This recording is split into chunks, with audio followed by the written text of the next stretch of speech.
Good evening, and hey, it's a little crazy tonight. We're going to be doing some real work, concert photography work.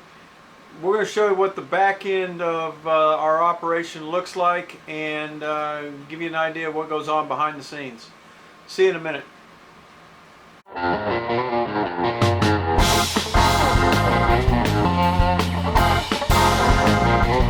Okay, it's a little crazy around here because I got all the children tonight.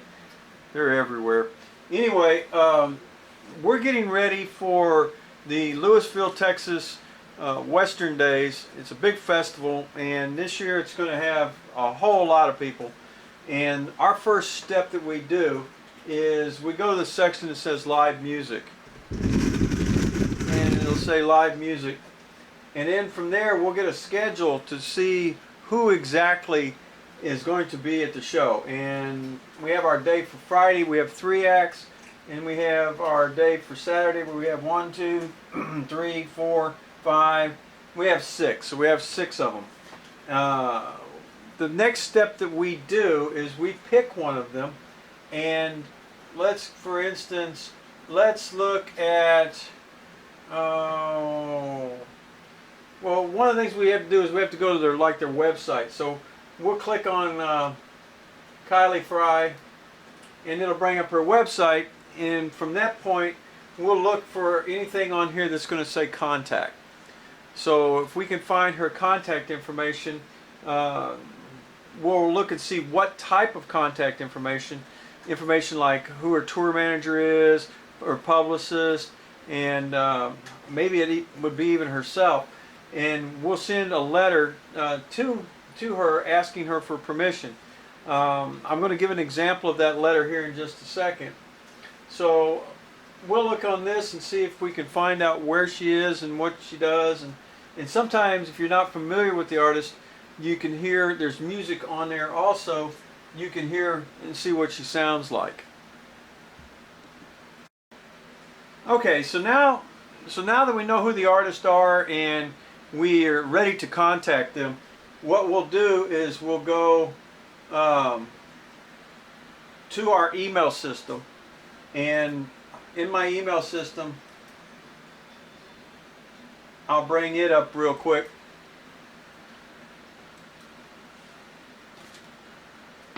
And the email system that I use has I have my own domain. It's robertcmaxfield.com. So my email address is robert@robertcmaxfield.com, which sounds professional. It's not robert27891 at Gmail. It's a little easier to remember also. So I'll click my email accounts, and then from here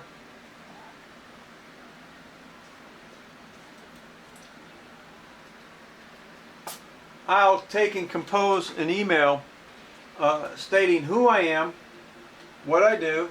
Okay, so let's see. I'll open one up, and it says, I'm Robert C. Maxfield II. I'm a concert photographer in the Dallas-Fort Worth area. I will be covering the Lewisville Western Days this year for Buddy Magazine, and I would like to take photographs of the artist's name. And please take a look at my portfolio, and it gives my web address, and take a look at the magazine that I'm shooting for. And then I'll thank them, and I'll keep it, that's nice, clean, and simple. So I send that email to everyone that I can send to on the list of artists. I also will send the same kind of email to the venue itself, and I'll wait. You have to be patient. Sometimes it may take 2 or 3 days, it may take a week or more. So be patient when you send the email out.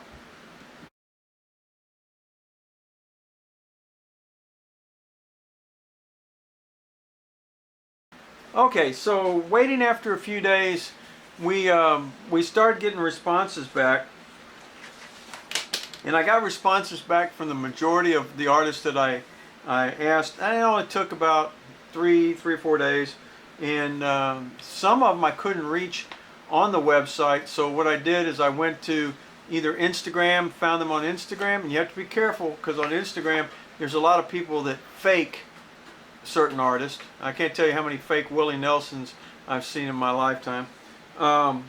So you have to pretty much look to see if they're for real.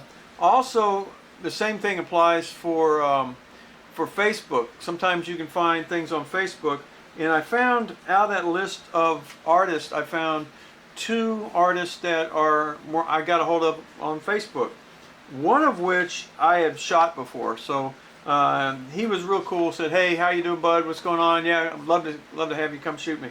And then another one was a new artist that I haven't dealt with before, and they're from what I read on them, they're out of Oklahoma, so and pretty close to here. So they're not quite local, but local, and they were real nice and gave me permission. So what I do is I take all the information, all the reply letters, and I print them out.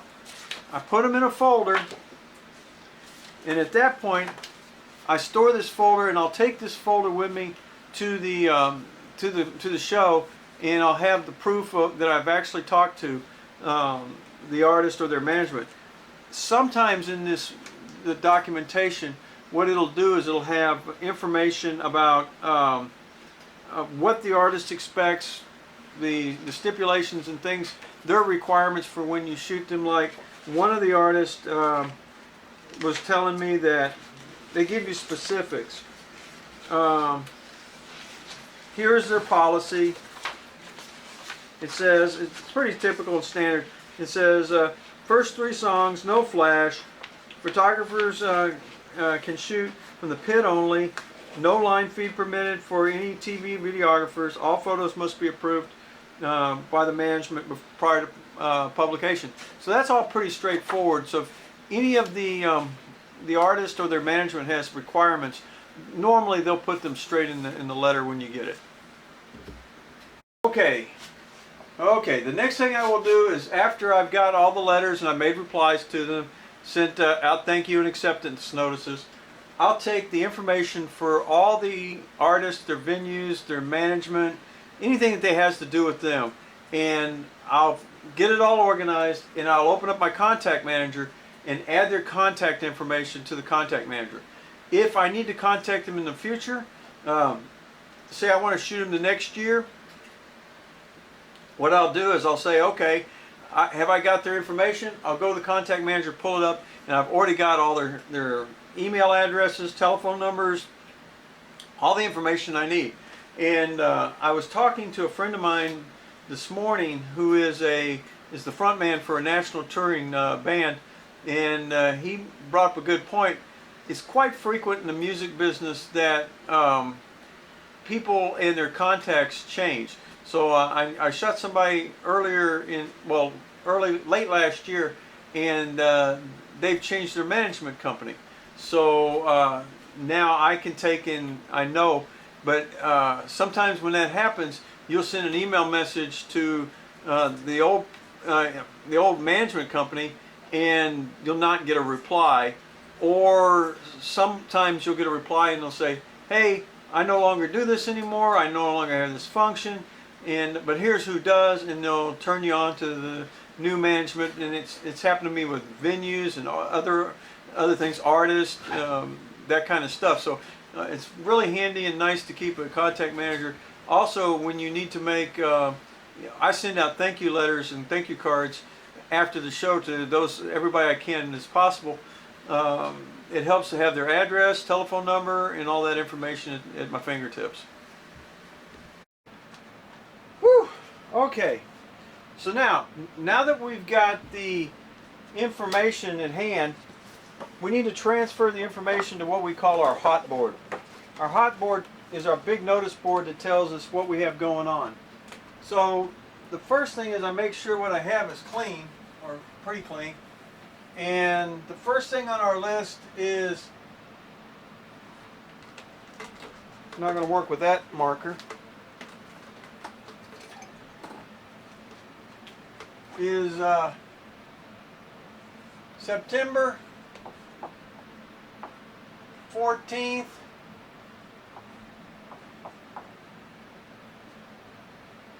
at the Colony, and it's going to be Isaiah Evans, and Boss Tweed.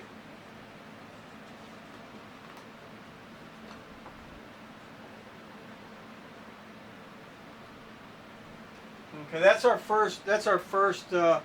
Show that we're going to have. It's also going to be Mike and the Moon Pies.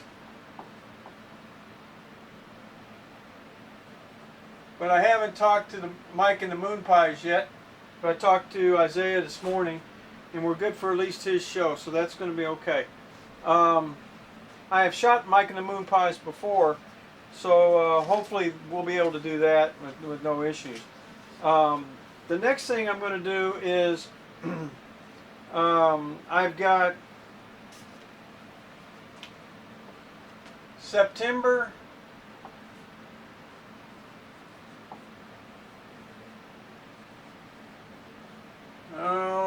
nuts. Okay. I got September 29th and 30th. 29th and 30th. And that's going to be Louisville.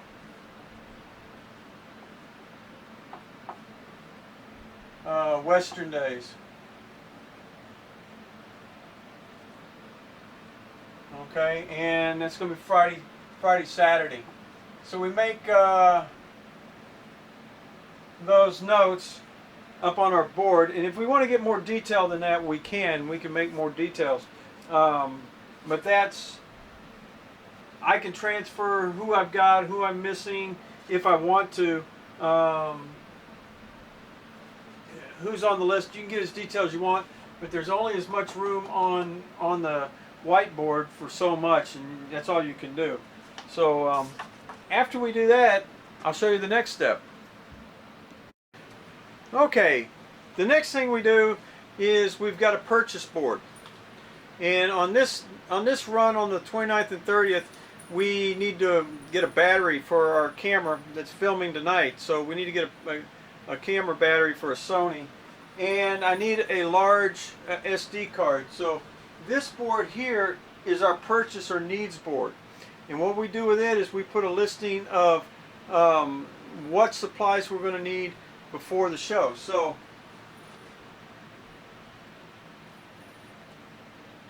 Sony battery, SD card, an SD card, say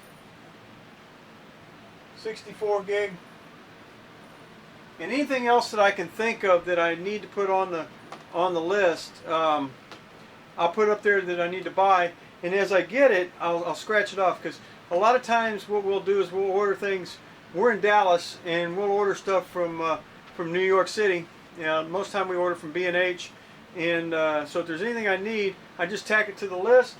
As long as I got enough time, I get enough of it built up so that I either get interest-free for 6 or 12 months, or I get free shipping, or there's enough to do something. Because if you order an SD card that's $11, or you order a battery that's 20, 30, 40, 50 bucks, something like that, you don't spend enough on a single order to save any money or pay for shipping. So anything that we're going to do, we're going to put up on this board as far as our needs, and as we think of them throughout the year, we'll just put them on the list, and then we'll take and order them, and as they come in, we'll scratch them off and just keep a rolling list. Okay, well, hopefully we gave you a little insight of what goes on in the background. When you're a music photographer, it's not just going out, taking your camera, rushing out the door, going to a venue and shooting a band and going, I'm done. So I mean, it just doesn't work that way.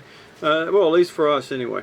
So hopefully we gave you a little insight as to what we do and how we do it. I can't stress enough, the best thing to do is to probably get in the habit of keeping good records, keeping good notes, keeping yourself organized, and planning ahead. I know a lot of people have things going on in life, and without our schedule board, we'd be overlapping events, we'd be overlapping things we'd want to do, and we have family members in the house, and one of them will schedule something, and somebody else will schedule something, and they'll be on the same day at the same time, and that causes a problem with the board and my schedule board. We're able to look at it and go, oh, we're going to be here at this day on this time, and this is what we're going to be doing, and we know in advance and not to schedule anything else. So that's one of the good things about that. Man, excuse the mess. It's busy around here. We've been remodeling and doing some work. If you want to know why I've been running around all night, this is Hoss. This is Hoss Cat. They just got out of the kennel. We've had them since they were about a week old, and they're everywhere right now. So we're having fun with that. That's Charles Henry, and as you can see, it can get crazy, especially when you try to film and video at the same time. Come on, Charles. So anyway, if you found this video in any way useful, you like what you see, please hit that like button, ring that bell. We'd love it if you'd subscribe. It gives us incentive and helps us to make more of these videos for you. If there's something you'd like to see, something you want to know, any concerns, confusions, anything like that, please let us know right in the comments. We can see if we can make a video for you or answer your questions that way. But we'd love to hear from you. If you're in the Dallas-Fort Worth area, give us a yell. If you're a band, a musician, somebody that wants photographs of your work, check out our work. Check out my work at robertcmaxfield.com or at robertc.maxfield on Instagram. And we'd love to hear from you. But thanks a lot. Have a good evening, and we'll see you probably sometime next week. Bye-bye.